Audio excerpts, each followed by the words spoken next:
به نام خدای مهربان. سلام. بریم سراغ ادامه پرسش و پاسخ ها. خب پرسیدن که استاد آیا ما میتونیم همزمان در چند بعد زندگی بکنیم؟ این سوال چندین نفر پرسیده بودن و حالا در طی این چند ماه گفتم حتما اینو توضیحش بدم. ببینید ما انسان ها همزمان در چند بعد در حال زندگی یا زیست هستیم. خب یعنی انسان یک موجود چند لایه است و شما وقتی که چشم سومتون فعال میشه، خب ممکنه یه سری مسائل پشت پلکتون شروع به دیدن بکنی. یعنی اوایل که خب 100% همینجوریه.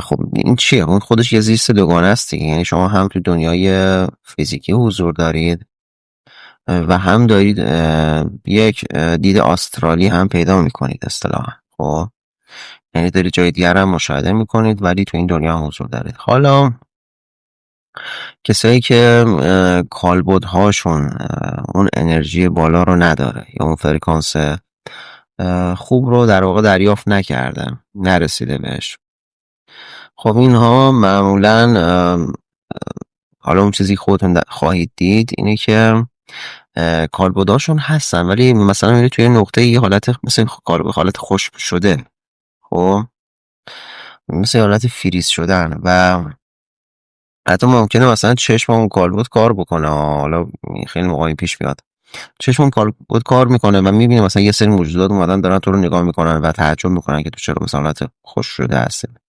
اینا مال اون افرادیه که خیلی نمیتونه کالبداشون یه حالت گشت و گذار خوبی داشته باشه، خب و انرژیشون ضعیفه و در نهایت حالت کالبد برمیگرده با همون قالب بدن. ولی یه همچین حالتهایی پیش میاد خصوصا زمانهایی که در واقع با پشت پلک نگاه میکنید، یعنی کالبد اونچنان نمیتونه از بدن خروج داشته باشه و همچین چیزی هم هست. و بله ما انسان ها موجودات چند بعدی هستیم و در چند لایه میتونیم حضور آگاهی داشته باشیم. متوجه نه اینکه این در واقع جسم فیزیکی رو مثلا ببریم توی اون فرکانس، نه، حضور آگاهیمون میتونه اونجا هم باشه و این خاصیت روح ما. فکر کنم توی قرآنم توی سوره بقره یه همچین آیه‌ای بود که بله میگفتش که ما به اون جسم یا اون گلی که ساخته شده بود فرشته ها آمادش کرده بودن، خداوند دمید و روح به وجود اومده. و روح ببینید فراتر از زمان و مکانه. خب روح، مکان و زمان برای روح تعریف شده به اون شکلی که الان توی ذهن ما هست نیستش. و کسایی که خوب روی خودشون کار میکنن، عرض کردم مثلا چشم سومشون فعالتر میشه یا مراتب و گام‌های بالاتر چشم سوم رو میتونن بهش دسترسی داشته باشن، اینها به راحتی میتونن همزمان چند جا باشن. خب اینه که میگم شاید مثلا فکر کنید یه فیلم هالیوودی هم تعریف میکنم، نه، ولی واقعیته که اینها مثلا ممکن الان توی جمعی هست ولی آگاهانه یکی از کالبدهاش توی یکی از لایه‌های ماورایی هم هست. حتی ممکنه یکی از کالبدهاش توی لایه انسانی باشه، مثلا یه زیارتی رفته باشه و عرفای خیلی بزرگ توی همچین حالتهایی بودن و یه چیز کاملا عادی بود و مثلا خیلی موقع یک سری نمازهای خاص رو مثلا میدیدی که میرفتن توی لایه های دیگه میخوندن و عبادتهای خاصی مثلا زمان حج میشد با یک کالبدی مثلا میرفتن حج انجام میدادن یا زیارت ائمه، اینا جای مختلف میرفتن و اینها واقعا خب یه زندگی چند بعدی داره، یعنی یک زیست چندگانه بهش میتونی بگی. و خب اون عارف میتونست همچه کاری میکرد ولی هیچ وقت نمیاد مثلا حالت تو بوق و کرناش کنه نمیدونم به همه بگه، ولی اینا همه میدونن کسی که به اون سطح میرسه متوجه میشه دوستان و میدونه مثلا طرف دیگه تو این لول هست ولی هیچ وقت گفتم نمیاد بگه بوق و کرنا کنه مصاحبه کنه نمیدونم از این حرفا، نمیان اینجوری بگن. ولی همچین توانایی دارن و زیست چندگانه یک واقعیتی که خب انسان باید به اون فرکانس برسه، وگرنه توانایی های کالبدهاش محدوده و آگاهیش رو نمیتونه بین کالبدهای خودش در واقع پخش بکنه. خب فقط میتونه معمولا ما آگاهیمون خب روی یک کالبده، مثلا اگه تو گروه فکنی میکنیم مثلا روی کالبدی که داره باش گروه فکنی میکنیم، یا اگر در واقع خب جسم عادتی که خب الان مثلا آگاهی من دارم الان با شما حرف زدم، الان آگاهی من اینجاست، خب ولی توی لیول های خیلی بالاتر یک آگاهی اینجاست و آگاهی همزمان توی کالبدهای دیگه هم هست و این آگاهی هست که زیست چندگانه رو به وجود میاره، نه صرفا این پوست و استخون یا در واقع صرف اون کالبد. متوجه؟ چون کالبد هست ولی آگاهی اگر همراهش باشه اون موقع ما میتونیم بگیم که آره واقعا تجربه زیست چندگانه داره اتفاق میفته. خب سوال بعدی پرسیدن که چرا گاهی بعد از مدیتیشن کردنمون، خصوصا زمانی که مدیتیشن عمیق انجام میدیم، بعدش حس غم یا خستگی میکنیم و این برای من خیلی عجیبه. خب ببین، علت این که بعد از مدیتیشنت حس غم میکنی یا حس خستگی میکنی، خب ببین باید این اول بگم که ما وقتی که مدیتیشن میکنیم سیستم عصبی پاراسمپاتیکمون فعال میشه. خب یعنی وقتی که تو میری توی فاز آرامش، فاز ریلکسی، فاز رهایی، ما دو جور سیستم عصبی داریم، یکی سیستم عصبی سمپاتیک، یکی سیستم عصبی پاراسمپاتیک. خب دارم سعی میکنم ولی علمی جوابتو بدم. ما وقتی که سیستم عصبی پاراسمپاتیکمون فعال میشه، دروازه های ناخودآگاهمون هم باز میشه.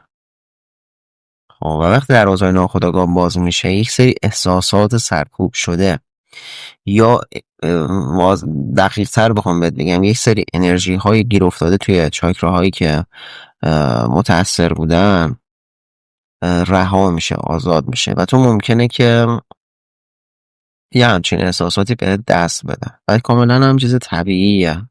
خب در واقع یه جور پاکسازی عاطفی بهش میگن. خب یه تخلیه روانی بخوام بهت بگم، یه جور تخلیه است، در واقع داره ناخودآگاه تخلیه میشه. خب این چیز خوبی، اصلا چیز بدی نیست و اگر که میگم خصوصا مدیتیشنت عمیق باشه، نه مثل این مدیتیشنی که یه سری استادای قانون جذب انجام میدن، مثلا فقط ادا اطفال، یعنی مثلا جلوی دوربین مثلا که سری حرکت رو بکنه. ببین کسی که واقعا مدیتیشن انجام میده شما وقتی نگاش بکنی متوجه میشید با کسی که مدیتیشن عمیق نداشته یا فکر میکنه که مثلا مدیتیشن عمیق داشته، در صورتی که هنوز به سطح نرسیده. خب آدمایی که مدیتیشن عمیق انجام میدن حالات بدنیشون یه ذره متفاوته. ممکنه مثلا شما نگاش بکنی بگی که مثلا چقدر این آدم چقدر بیحاله، چقدر بی انرژیه، در صورتی که اونجوری نیست. اون آدم با سیستم پاراسمپاتیک، سیستم عصبی پاراسمپاتیک داره زندگی میکنه و با تو فرق میکنه. خیلی موقع میشه حتی مثلا توی کامنت ها به خود توی ویدیوهای من میان کامنت میزنم میگن استاد شما بیحالی یا مثلا چرا انرژیتون کمه فلان، ولی واقعیت اینه که بحث انرژی نیست، بحث بیحالی نیست. من خیلی نماز حالم خوبه موقعی دارم سرد میکنم، مطمئن بحث اینه که شاید اون داره در واقع من دارم یه آرامش عمیق‌تری دارم و اون لحظه سیستم عصبی که من درش هستم متفاوته با اون سیستم عصبی شما و حرکات اون فرد معمولا آرومتره، نرمتره و کلا به یه آرامش عمیق‌تری رسیده دیگه. کسایی که مثلا توی بیمارستان هستن دردای سنگین تجربه میکنن، خب به اونا مثلا مورفین های دوز بالایی که میزنن بهشون، خب اونا بی همچه حالتهایی رو پیدا میکنن. خب و خیلی لذت بخشه. حالا کسایی که مدیتیشن میکنن خودشون متوجه میشن. یعنی دوستان واقعا مدیتیشن میتونه به شما یه لذت خیلی عمیقی بده و در کنار این لذت عمیق کمک میکنه که سطح فرکانس شما بره بالاتر. یکی از دلایل دیگه‌ای که این حس رو داری به خاطر اینکه فرکانست داره میره بالاتر و وقتی فرکانس میره بالاتر تمام وجود تو و سلول‌های در واقع سلول‌های بدن تو یه جورایی باید پاکتر بشن، یه جوری باید انرژی بیشتری جذب کنن و این باعث میشه که این حس خستگی رو داشته باشه. این هم طبیعیه، یعنی هم یکی از دلایل دیگه‌اش هم همینه که این فرکانسه داره میره بالا. پس چی شد؟ یکیش تخلیه عاطفیه، یکیش اینه که فرکانسه داره میره بالا. این دوتا دلایل اصلیش هستن.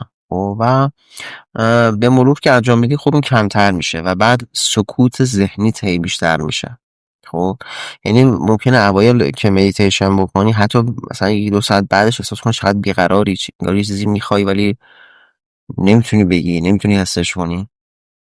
و به مرور که میشه هی به خودت مسلط‌تر میشی، هی خودت برای خودت شفافتر میشی، عمیق‌تر میشی و خودت رو بهتر میفهمی، میتونی بیشتر در لحظه باشی و حس بهتری داشته باشی. و مدیتیشن به نظر من خیلی فوق‌العاده است. من هر روز سعی میکنم مدیتیشن انجام بدم و خیلی لذت بخشه. نمیدونم، حالا شاید برای بعضی و اوایل نتونن حتی مثلا بیشتر از 1 دقیقه توی حالت باشن، ولی هرچی میگذره به خاطر اینکه ببین اون امواج مغزیت آرامتر میشه، مدیتیشن هم برات راحت تر میشه. بخوام بگم اون رمزش اینه در واقع، چون امواج مغزی آرومتر میشه، نرمتر میشه، اصلا تو ناخودآگاه آدم آرومتری میشی، ناخودآگاه عصبیتت کمتر میشه، ناخودآگاه اون هیجانات بی خود اضافی که 99% افراد دارن اون کمتر میشه، ذهن آرومتر میشه، ذهن انقدر بیش فعال نمیشه، اون بیش فعالی ذهن گرفته میشه و اصلا مشکل خاصی نیست. یعنی این حسی که داری یه جور گفتن یه جور یه تخلیه است، یه جور یه بالا رفتن فرکانسه و اصلا مسئله بعدی نیستش و همچنان ادامه بده. بریم یه چند تا سوالم از جدیدی ها جواب بدم. خانم حیدری پرسیدن که سلام استاد، این درسته که اگر قرآن کنارت باشه پرواز روح نمیشه؟ نه، کنار باشه مشکلی نداره خب، ولی اگر مثلا روی سینت بذاری خب همچین کاری معمولا نمیکنن، چون ممکنه برگردی توی خواب یا یه جورایی بی‌حرمتی بشه. کنارت باشه نه مشکلی نداره، ولی ارتعاش محیط رو بالاتر میبره که اون ممکنه اثرگذار باشه توی برون فکنی تو و اگر برون فکنیت صرفا سر کنجکاوی باشه، یعنی برات مسئله نباشه که بخوای توی لایه های پایین تر بری، ممکنه اثرات خوبی توی این زمینه نداشته باشه. خب که به نظر منم نیازی نیست اصلا اون لایه ها بخوای بری. حالا میتونی تجربه توی لایه های بالاتر باشه، ولی نه اگر بخواید تجربه توی لایه های نورانی باشه یا موجودات نورانی ارتباط بگیری، نه اصلا هیچ مشکلی ایجاد نمیکنه که مسیرت هم ایمن‌تر میکنه. پس بستگی داره که هدف تو چیه و نیت تو از برون فکنی چیه. اگر برات مسئله نیست که مثلا توی لایه های پایین بری یا با موجودات تاریکی اینا ارتباط برقرار بکنیم، خب ممکنه که خاطر اینکه محیط رو و اطراف تو رو یک انرژی خوبی میبخشه، ممکنه که اصلا ورود به اون لایه ها برات غیر ممکن باشه. ولی نه اگر که با موجودات نورانی یا حتی موجودات خنثی بخوای ارتباط بگیری، نه مشکلی نداره و مسیرت هم حتی ایمن‌تر هم میکنه، یه ایمنی بخشی هم داره، محافظت انرژیایی هم برات محسوب. خب یه دوست عزیز دیگه هم گفتن که من توی ویدیو دیدن نورهای ماورایی، توی اون ویدیو کامنت گذاشتن گفتن که من ایمان قلبی دارم به حرفات، من همیشه در شب با ستاره ها و استادان معنوی در آسمان حرف میزنم و ازشون راهنمایی میگیرم، از پلدین های بزرگ و استادان روحی، و همیشه نورهای سفید و براق میبینم در آسمان که در یک چشم به هم زدن ناپدید میشن و تعدادشون خیلی زیاده. من حتی سفینه های فرابودی هم در آسمان میبینم. میتونید برام توضیح بدید؟ من دو ستاره نورانی و خیلی خیلی سفید رو در راستای هم همیشه روبروی پنجره اتاقم میبینم. گویی حسم بهم میگه اینا مواظب من هستن، چون همیشه و هر جا قدم میذارم اینا رو میبینم. خب ببین تجرباتی که خب اولا واقعیه و فکر نمی‌کنم ساخته ذهنت باشه، چون متوجه شدم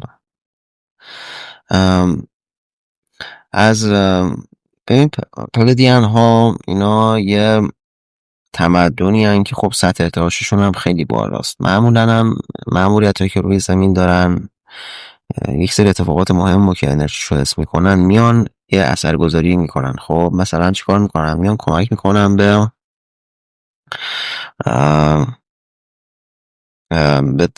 در واقع همدلی، به مهربانی، به درک روی سیاره زمین کمک میکنن. یعنی اینها رو کمک میکنن که بیشتر بشه و تکامل زمین اصطلاحاً بهتر انجام بشه و بیشتر پیش بره. یعنی اصلا کلا مأموریتشون اینه، یه جور خیرخواهانه در واقع نگاهشون به زمین هست، یه نگاه خیرخواهانه ای دارن و اینا میان وقتی که ببین این حالت اینی که اینا رو اینجوری میبینیم، خب اینا خب وقتی که وارد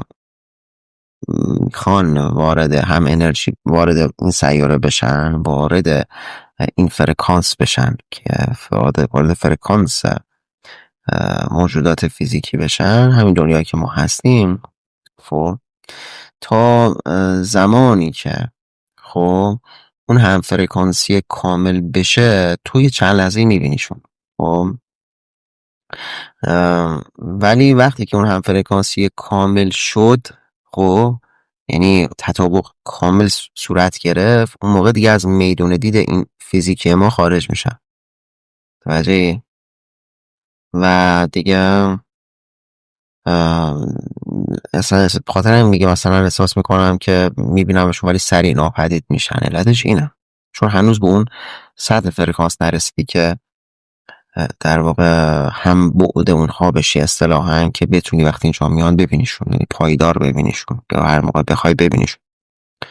معمولا هم همچه اتفاقی نمیافته و بیشتر شما یه جوری آگاهی میدن. حالا اونایی که تو اون سطح هستن، تو اون فرکانس هستن، متوجه میشن که یه مأموریتی داره انجام میشه و حالا اگر خودشون هم بخوان که تو خب چون خودت اشتیاق نشون دادی داره این اتفاق میافته و یه جورایی دارن مثل این کار یکی از یارای اونا باشی و این اتفاق برات میافته. اون دوتا موجودی هم که میگی اونا خب خودت گفتی دیگه، اصلا راهنماهاتن یا محافظاتن یا موجودات نورانی که کنارت هستن، به هر حال مراقبتن، چون داره فرکانست میره بالا نیازه که همیشه کنارت باشن و هیچ موضوع خاصی نیست. ممکنه حالا یه مدت دیگه کمتر بشن، یه مدت ممکنه نباشن، یه مدت دیگه ممکنه بیشتر بشن و بستگی داره که حالا چجور خودت بخوای، یعنی تصمیم خودت چطور باشه که اونها ارتباطت رو تنظیم بکنی. وگرنه نه مزاحمت میخوام بشن نه مشکلی هست، ولی خب احساس کردن که شاید بهتر باشه یه مدت کنارت باشن، به خاطر اون هستش که میبینیشون. خب سوال بعد پرسیدن که سلام، من برون فکنی داشتم، فقط دیدم مثل یه دوربین بود، انگار فقط 2 چشم بودم و اتاقی که توش بودم رو از یه جهت دیگه داشتم میدیدم. این برون فکنی با چه کالبدیه؟ ببین خیلی موقع ها خب چون هنوز چجوری میگن اون تمرینات به اندازه کافی انجام نشده یا یه سری مسائلی خیلی براتون مهمتره که با دید هستش، تو خیلی موقع حس میکنی که فقط چشم هستی یا فقط داری میبینی. خب این چون یه نشونه خیلی واضحه داشت، چون گفتی که من دارم دیدم اتاقم رو از یه زاویه دیگه داشتم میدیدم. خب چون دید 360 نداشتی، این کالبد اختریت بوده، یعنی یه جور دید اختریت. اگر کالبد ذهنیت بود دید 360 داشتیم و اصلا کالبد ذهنی دیدش نامحدوده. حالا اون که تجربه کردم خودشون میدونم و یه نشونه خیلی واضحه که اگر دید محدودی داشتی، یعنی مثلا یه جهت مثلا چشم ما یه جهت رو داشتی میدیدی، مثلا پشتتو نمیدیدی، خب این دید کالبد اختری بوده. اما اگر نه مثلا دید اینجا هم داشتی به اون برم پشتت هم میدیدی، خب این فقط کسایی که برون فکنی با این کارو کردن متوجه میشن بشه شکله. و اطرافتو انگار مثلا چشمت جوری میگه 360. اون مال کالبد ذهنی میشه. ولی خب اونجا که گفتی مشخصه که دختری بوده. حالا اینجور موقع‌ها حالا یه خورده که بیشتر بگذره، تمرینات بیشتر انجام بدی، کاملتر میشه و اون حس حرکت، حس لامسه و بقیه اجزا هم میتونی فعالشون بکنی. یا مثلا همون هنگ که هستی تمرکز کن روی دستت، روی پاهات، یا سعی کن چیزی رو لمس کنی. موقع میبینی که اصلا اشتباه داشته میکردی، بعدا هم داشتی، تو فقط دید رو حس میکردی. خیلی موقع اینجوریه. یا خیلی موقع میگم ما فقط میخوایم یه چیزی رو ببینیم، به خاطر همین چشممون و تمرکز آگاهیمون روی دیدمونه. یعنی کالبد دیگه اون لحظه به دست یا پا توجه نمیکنه و چیز کاملا طبیعی هم هست. خیلی موقع مثلا تو توی برون فکنی هم هستی، مثلا توی این اتاق نشستی داری با یکی صحبت میکنی، یه لحظه دیدت مثلا میره توی بیرون خیابون، یا مثلا یه موجودی داره به تو نزدیک میشه، یه لحظه از بالا میبینیش. خب این خودش یه جور یکی از توانایی‌های کالبد اختریه و اونم یه چیز کاملا طبیعیه. یعنی میخوام بگم این حالت دوربین چنگانه توانایی کالبد اختریته و معمولا هم تک زاویه‌ایه و خب خیلی جا کمکت میکنه. خیلی موقع ممکنه مثلا نخوای با یه موجودی برخورد داشته باشی، وقتی داره میاد مثلا میخواد بیاد به نزدیک بشه، به این ترتیب میتونی بری از سر راهش یا ازش دور شی، یا هر جور که به هر حال خودت سلام میدونی رفتار رو عمل بکنی. ولی آره این 100% با کالبد اختری بوده.